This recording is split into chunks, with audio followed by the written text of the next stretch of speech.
All right, here we go. Three, two, three, two and a half, two, one and a half, one. This is This Week in Sports, episode 30.5. We're doing something unique this particular week because we didn't initially drop the episode that we recorded a few days ago.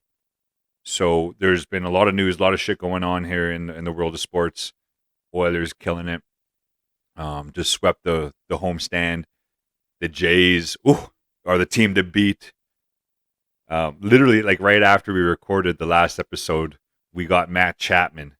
We traded for Matt Chapman. We traded four prospects for the third baseman, and now we have one of the best infields in the entire league. And I'm super excited for this year. Mark my words, right now we're the team to beat. And LeBron passes Carl Malone for second all time in scoring. But first things first, the Oilers killing it, absolutely killing it. 5 games in a row. We've swept the homestand. I think this is the first 5-game homestand that we've ever won as an organization. That we've won all 5 games, which is hard to believe considering all the teams back in the day. But we took it to Buffalo a few days back. I was at that game on St. Patty's Day. For the most part, there was a dissection. Like, we completely obliterated Buffalo, and for the most part, the night was a fun time. It was a good St. Patty's, and we got we took it to them, and then and we just finished off the homestand really well. A note I wanted to make. I keep wanting to make, and I'm so glad that we have him. We got Evander Kane a few weeks back, and he's been an amazing addition to the Oilers. His tenacity, his intenseness, his willingness to go into the paint, push some people around, do that after the whistle, scrum a little bit, because I haven't seen that in a long time, and I feel like that's a part of hockey that's been getting away from a lot of teams, is that grittiness, that willingness to get in the dirty areas and impose your will and don't take anything. And Evander Kane has all these characteristics of being somebody that can do this, can go in those dirty areas and doesn't back down. And he's in the best. Like, he just joined our team, and he's proven himself in this way. It's super exciting. He scored a couple goals the other night. On top of that, he's almost a point a game player since he's joined the Oilers. And when we first signed him, I loved the signing, and he's proven to be as good as I thought he's going to be, and more in regards to his tenacity and the way he gets into those hard areas where most players they don't do that unless it's like playoff time or games later in the season. Kane does it right now, just getting on a new team. I freaking love it. I'm hoping it continues, because if it continues, we have a good team to beat. We're getting some pretty good goaltending, but Koski did give up 5 goals a couple of games ago against I think it was New Jersey. So as good as Koski has been recently, he's like 11-1-2 in his last 14 games.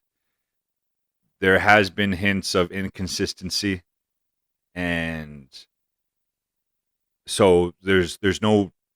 I'm not. I wouldn't be totally completely confident in saying he's our man to take it all, but just because of his inconsistency. But when he's good, and he has been good recently. We have to see some more consistency from him to do anything, because the trade deadline in the NHL is coming up tomorrow. When you hear this, it'll probably be on us, and so by the time we record next time, we might have another player or two. From what I've heard, getting another goalie is looking less and less likely. So what I have been seeing on all the shows and the radio and whatnot is getting another defenseman, another depth defenseman, or something of the sort, and getting another goalie it has become, I guess, less of a priority because of Koskinen's recent play. But I'm not about to say I'm 100% confident in Koski's ability to um, play consistently. Period. Right. So, until he shows me that, until we go until we finish this season and he's still got a good record and we go in the playoffs and he doesn't shit the bed, I'm not going to be all on Koski's back like I was before, where I was all about him because he had a little stretch of greatness and then just no consistency in that game, and then he fell off. And then now he's playing well, but unless he strings together months and months of good play, I'm not about to go all in on Mikko Koskinen. But I do appreciate the fact that he's playing well right now, obviously, and giving us the W's that we need. In other W's and another greatness, the Jays. Oh my goodness, we're in the full spring training. We're in the full swing of things when it comes to spring ball here. The Jays made a huge addition in Matt Chapman. Everyone's been talking about his defense. I just seen him hit a home run today. His first at bat that I ever seen him in a Blue Jays uniform. He goes yard. Dude, we are the team to beat. Mark it down right now. This Week in Sports, episode 30.5. I'm saying it right now. We're the team to beat. Dude, we're going to go. Oh, we're going to have a run this fucking year, man. Yeah. Oh, we're going to have a fucking run. And I've been telling my boys, I've been telling everybody. I said it to them yesterday when we were at the batting cages. In the next couple of years, in the next 2 to 3 years or less, we're going to be in Toronto at a parade, a world championship parade for the Toronto Blue Jays. We'll be there. I missed the Raptors parade. We're not missing the Blue Jays parade, man. We're all of Canada's going to be there, man. We're going to record there. We'll fucking have a mic over there. So. Oh, my goodness. I cannot wait. I'm so excited for this year. We had a good team last year. We have an even better team this year. Vladdy went yard in his first spring training at bat. He hit like a 460-foot bomb, like way out of into the parking lot or freaking past the. It was huge, and like we got all most of our pieces back. I mean, we lost Marcus Semien last year, but we were able to fill that infield hole with Matt Chapman, and I want to make sure his first name is Matt. I mean. It's one of those quote unquote white people names, even though my cousin's name is Matt. That's funny. No, it is Matt Chapman, of course. He's only a 28. Dude, he's younger than me. This is messed up. Every time I see an athlete younger than me, it trips me out. He is one of the best third basemen in all of the game. And people keep saying like his bat fell off a little bit because he's not a 300 hitter, but he goes for the bomb, and I'm super excited to see what he's going to bring to the table, especially after last year we signed George Springer. Like we got like an all-star lineup. It's incredible. And his defense is going to pay dividends, especially with Bo Bichette to his left. It'll take pressure off of Bichette and his abilities to cover the left side of the infield. It's a great addition. When I heard it, I was on top of the world. I'm so looking forward to this upcoming season because we're going to do some great things. So we'll be talking a lot of Jays. I'll probably be taking a couple trips to Toronto, watch some Jays games, or maybe to Seattle again, watch them play in Seattle, where I got kicked out for yelling, "Water!"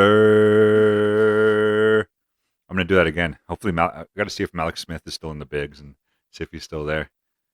I should actually look that up, see if he's still... You're going to haunt this man. Yeah. No, I guarantee. Like if I go back there, and I do this, I yell water. Malik Smith. Is it with an I? Malik Smith. That'll be his last season. Malik Smith, right here. Yeah.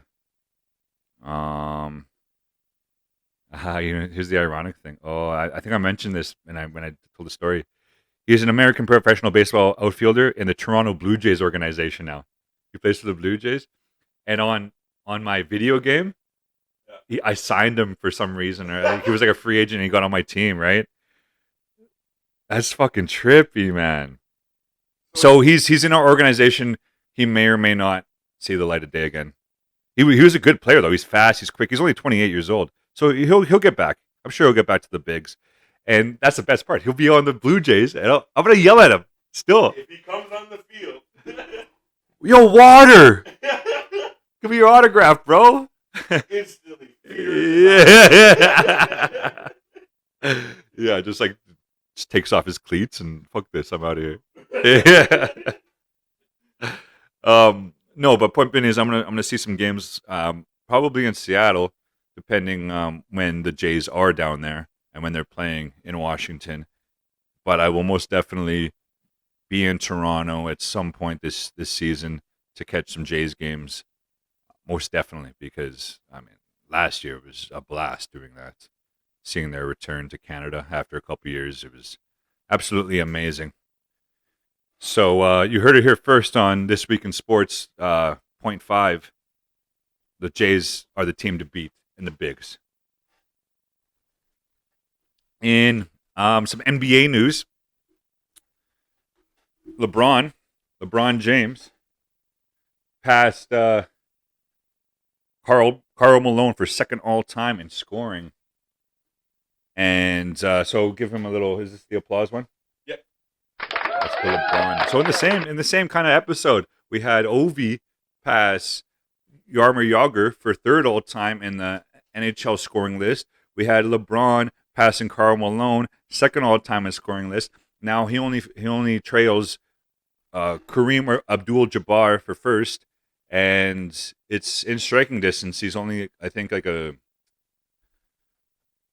Kareem's at like 38,000 some odd points, and LeBron's at like 36, almost 37. So it would take like another 1,000 points. So it's doable in the next little bit here. And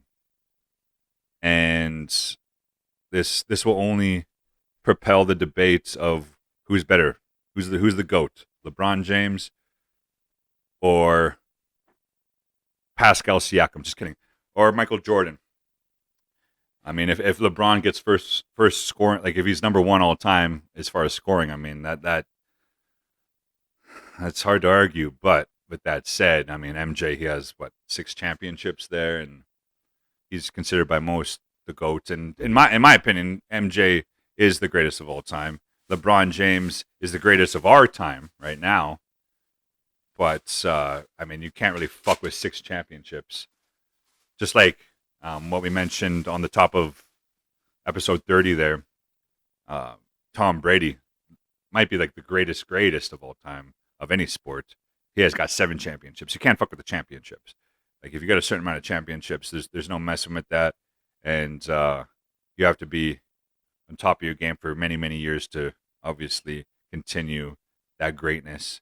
And no better example of that than Tom Brady. So glad that he's back. I'm interested to see how the NFL season goes.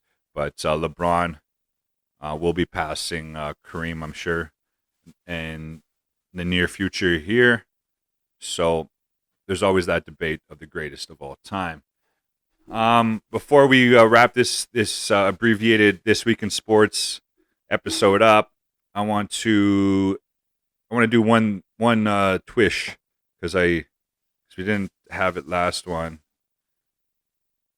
And in this week in sports history, March 20th, 1934, American all-round female super athlete Babe Dickerson Zaharias pitches a hitless inning for the Philadelphia A's in their exhibition preseason baseball game against the Brooklyn Dodgers.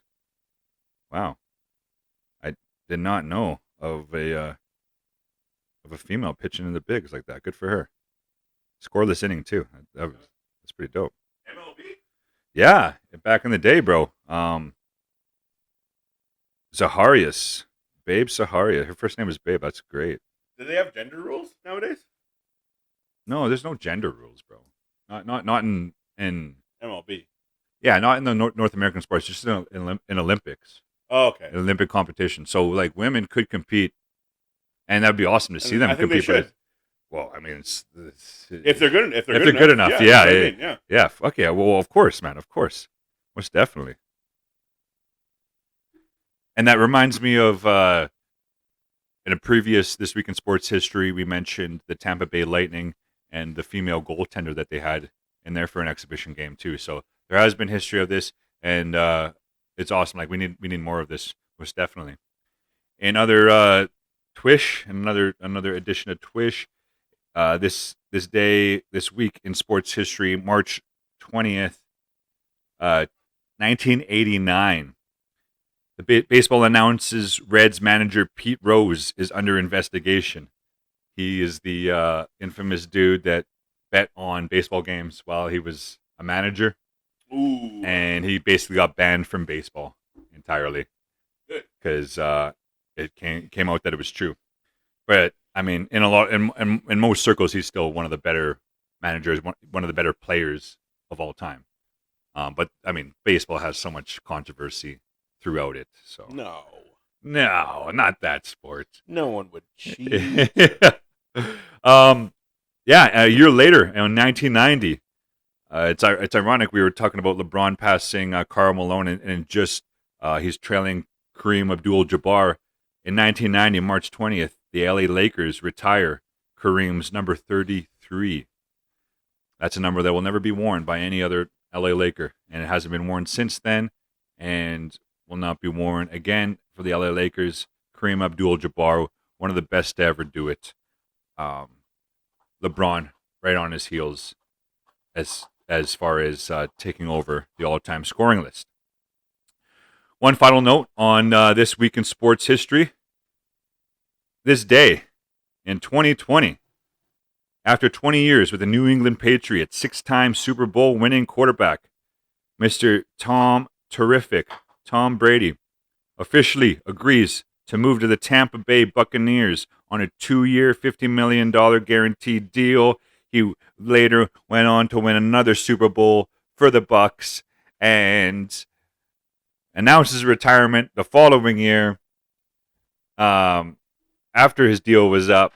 And then, like we said on the previous episode, how we started the previous episode, he announced he's coming back. Tommy B, freaking legend. Cannot wait for this NFL season. I'm so excited for this upcoming year. So many things going on, including and not limited to the fact that I got to kind of make a demo here with me doing baseball and some other stuff, because hopefully I will be able to do some other announcing in that regard without going into too much detail. But this has been episode, I think we're going to call it 30.5, because just a quick one and released back to back from the other one. And if you're listening, I thank you. I still can't believe people listen to this. We appreciate you. We appreciate you. We love you. We love you. Hit that subscribe button. Hit that like button. Hit that like button. Turn on notifications. Hit that bell. No. I wouldn't do that. So Caleb's advocating for it. Just hit subscribe. You don't even have to just listen to a little bit until you get annoyed with my voice. You can turn it off. I think it still goes to like it brings the show up or whatever. So yeah, no, thank you. All jokes aside, appreciate y'all. And we'll talk after the trade deadline in the NHL and a little further into spring training for the Blue Jays, a little closer to the NHL and NBA playoffs, a little bit closer to the NFL starting, and a little bit closer to some announcing that I'll be doing. So a lot of exciting things. Talk to you later.